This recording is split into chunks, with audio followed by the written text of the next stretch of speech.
પહેલગામમાં આતંકવાદીઓનો ભોગ બનેલા શહીદોને હું શ્રદ્ધાંજલિ આપું છું.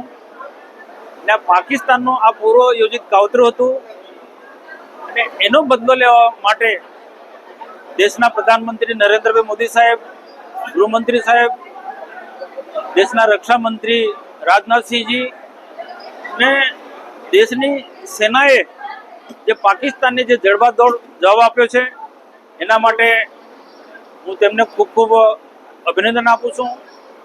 પાકિસ્તાનની અવળચંડાઈ અને આડોડાઈ અને વ્યૂહાત્મક પૂર્વક જે ભારતની સેનાએ દરેક મોરચે એમને જવાબ આપ્યો છે એ ખરેખર પ્રશંસનીય છે. અને દરેકે દરેક દેશવાસીઓ આજે સેના સાથે હતા, દેશની સરકાર સાથે હતા, મોદીજીની સાથે હતા. એ પણ એક ખૂબ દેશના માટે એક ગૌરવની વાત છે.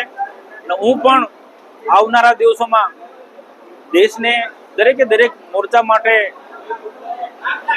લડવા માટે સૈન્યને ને દેશના વહીવટકર્તાઓ અને પ્રધાનમંત્રી મોદી સાહેબ અને અમિત શાહજી કે રાજનાથસિંહ જેવા તમામ બાહોશ અમારા નેતાઓને પરમાત્મા રાષ્ટ્ર કાર્ય માટે, રાષ્ટ્રની સુરક્ષા માટે ખૂબ ખૂબ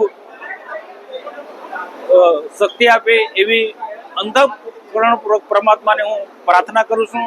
અને ફરી અભિનંદન દેશના પ્રધાનમંત્રી મોદી સાહેબને સલામ ભરું છું, દેશની સેનાને સલામ ભરું છું.